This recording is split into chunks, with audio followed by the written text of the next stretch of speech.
Mamlaka yako Kristo yatawale eneo hili Bwana. Kwa jina la Kristo Yesu tumeomba na kuamini. Amina.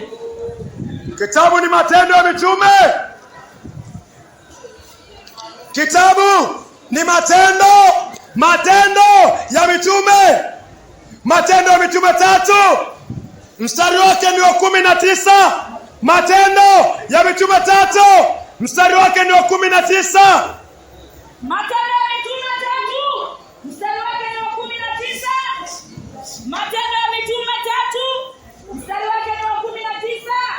Maandiko yanasema tubuni basi. Tubuni basi. Mkamgeukie Mungu. Tubuni.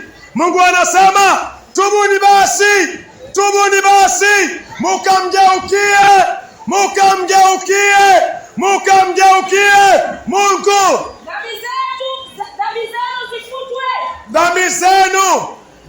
Dhambi zenu zifutwe. Dhambi haifutwi. Usidanganywe. Dhambi haifutwi kama hakuna toba. Kama hakuna toba ni sawa na kupigia mbuzi gitaa. Maandiko yanasema Matendo ya Mitume 3:19, neno linaloanza ni toba. Rejelea tena tafadhali. Matendo ya Mitume 3 mstari wa 19. Matendo ya Mitume 3:19. Tubuni basi. Angalia, rejelea tena tafadhali. Tubuni basi. Hilo ndio neno linalotangulia. Tubuni basi. Mkamgeukie Mungu. Dhambi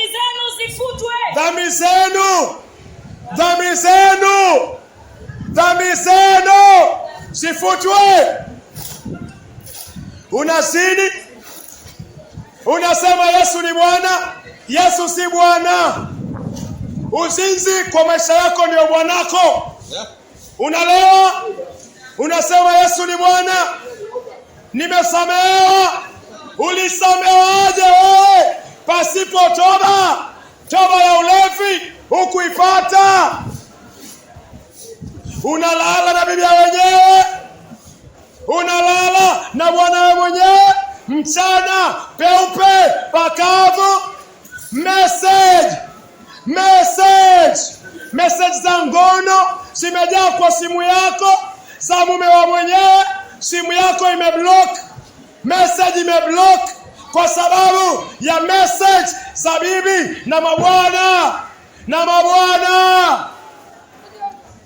Halafu unasema nimesamehewa. Ulisamehewaje pasipo toba? Utaingiaje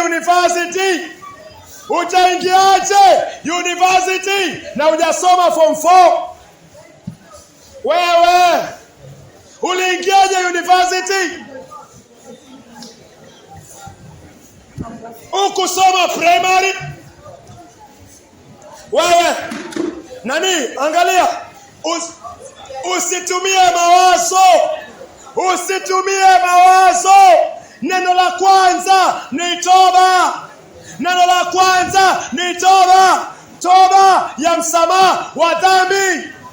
Toba wapendwa Kongowea. Toba. Luka 3 mstari wa 3. Luka 3 mstari wa 3.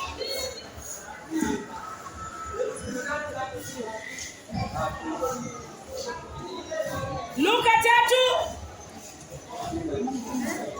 Luka 3 mstari wa 3. Luka 3 mstari wa 3. Akaenda katika nchi yote. Yohana akaenda katika nchi yote. Kando ya mto Yordani. Akihubiri ubatizo wa toba. Yohana akihubiri ubatizo wa toba. Kwa ajili ya msamaha wa dhambi. Ubatizo wa toba kwa ajili ya kuondolewa kwa dhambi. Ubatizo wa toba, alafu dhambi iondolewe.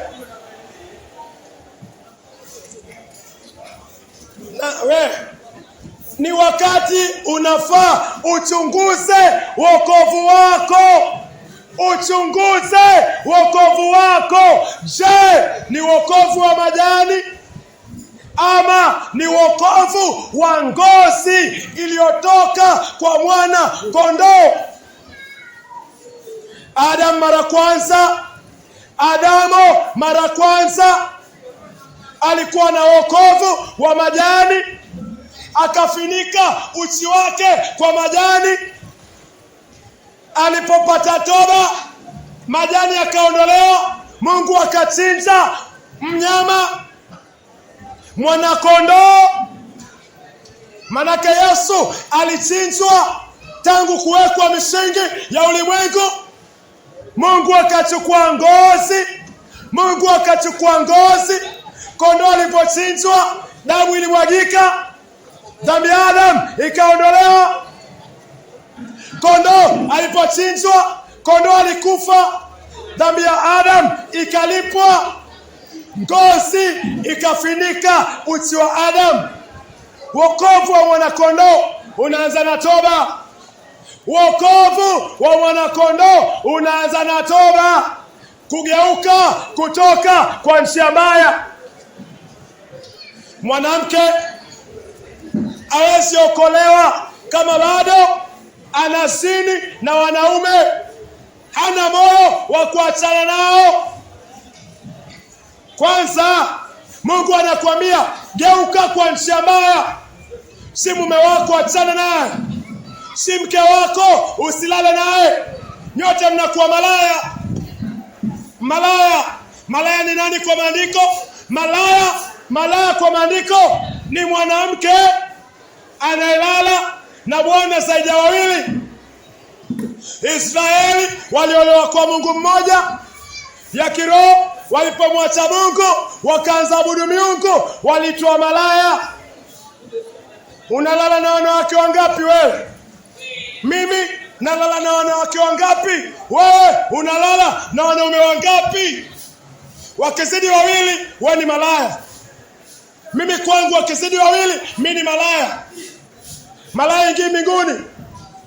Wewe lala na bibi yako na ulale na bibi wa mwingine na utarajie ulale kwa kifua cha Abrahamu. Hiyo ni ndoto.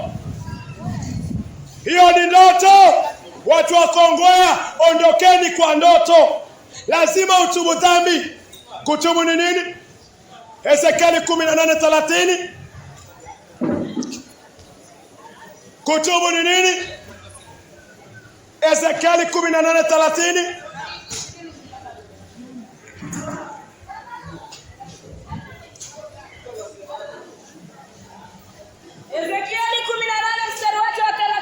Ezekieli 18:30. Kwa hiyo nyumba ya Israeli, Mungu anasema nitawahukumu. Mungu anasema nyumba ya Kongowea nitawahukumu. Kila mmoja sawa na njia zake. Asema Bwana Mwenyezi. Tubuni. Geukeni kutoka makosa. Geuka kutoka makosa yako yote. Hiyo ndio toba.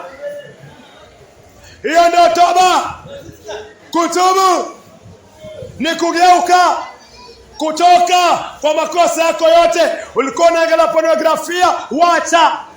Ulikuwa unazini, wacha. Ulikuwa unalewa, wacha. Utawacha vipi?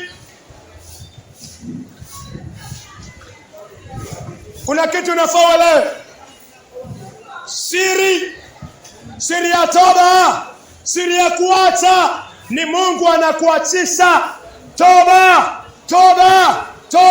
inatoka mbinguni.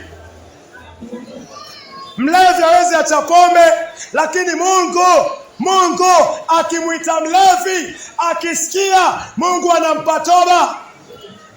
Matendo ya Mitume. Wachungaji wengine wamekuwa wakichanganyikiwa wakisema ukimwambia mtu awache, atawacha vipi? Kutubu. Hujaelewa? Kutubu ni zawadi. Matendo ya Mitume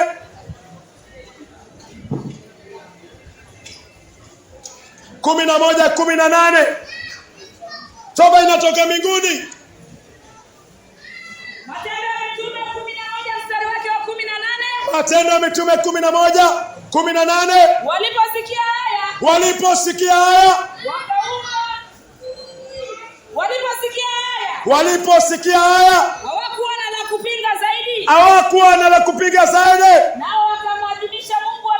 Nao wakamwadhimisha Mungu wakisema, basi Mungu amewapa hata watu wa mataifa. Mungu amewapa walevi, Mungu amewapa wazinzi, Mungu amewapa washerati, Mungu amewapa watu ambao wanalala na bibi za wenyewe. Mungu amewapa watu wa mataifa. Toba iletayo uzima wa milele.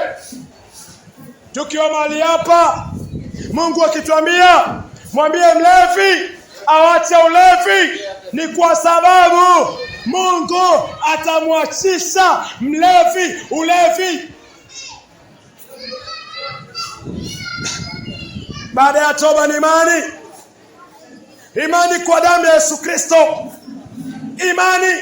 Usiseme mimi ni msherati, wachungaji wananiambia niwache, sina nguvu. Mungu anasema yeye ndo anakupatia nguvu ya kuacha usherati. Je, uko tayari kuacha? Uko tayari kuacha?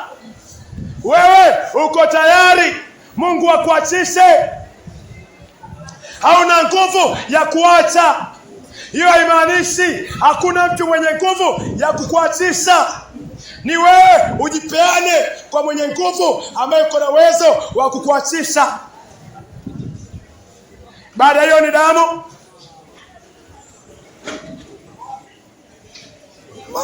Mathayo 26:28.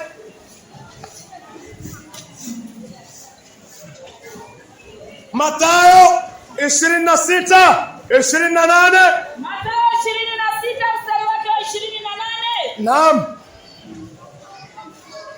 Hii ndio damu yangu ya agano. Yesu anakuhakikishia baada ya toba, anasema hii ndiyo damu yake ya agano. Hii ndiyo damu yangu ya agano. Hii ndiyo damu yangu ya agano. Imwagikayo. Damu ya Yesu ilimwagika kwa ajili ya wengi. Kwa ondoleo la dhambi.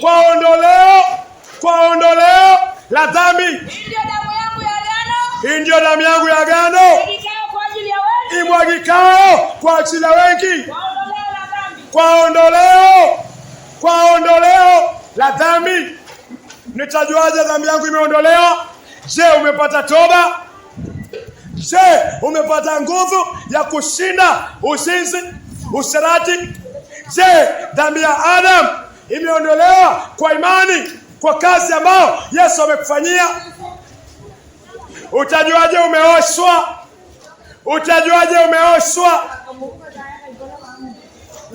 Matunda. Yesu anasema utajijua kwa matunda. Mtu aliyeoshwa matunda yake ni masafi. Mtu ambaye hajaoshwa matunda yake ni machafu. Mungu anakuita kwa toba na imani kwa Yesu Kristo, uoshwe, matunda yako yawe masafi. Waweza kuomba. Tunakushukuru Mungu wa Ibrahimu, Mungu wa Isaka, Mungu wa Yakobo, Mungu aliyeziumba mbingu hata nchi. Sifa na utukufu Bwana zikurudie. Asante kwa neno lako mahali hapa Bwana. Hakuna mtu Bwana atasema siku moja mbele yako tutakaposimamishwa mbele ya kiti cha hukumu cha Kristo ili tuhukumiwe sawa sawa na matendo yetu. Hakuna mtu Bwana atasema mbele yako kusikia kuhusiana na injili ya Kristo. Tafadhali Bwana, kwa wingi wa rehema zako, fuatilia neno lako ndani ya mioyo ya watu hawa Bwana. Kwa wingi wa rehema zako, kwa sababu ya upendo wako kwa mwanadamu, Naomba tu Bwana ukajalie nafsi Bwana ambazo hazijapata toba mahali hapa kutokana na maisha yao Bwana machafu. Kawajalie toba Bwana ili wakageuke na kumwamini Yesu Kristo. Sifa na utukufu zikurudie, maana Bwana unastahili. Nisema Bwana upendezwi na kifo cha mtu yeyote afaye katika dhambi. Ndio maana Bwana ukasema ni upendo ulimwengu hata ukamtoa mwanao kipekee ambaye ni Yesu Kristo, ili kila mtu yeyote amwamini asipotee bali awe na uzima wa milele. Bwana, toba inatoka kwako, imani inatoka kwako Mfalme. Tunaomba tu Bwana wahurumie watu hawa pamoja na sisi Bwana, ukatuhurumie sawa sawa na wingi wa rehema zako. Kwa jina la Yesu Kristo, jina lililokuu kuliko majina yote, tunaomba na kuamini.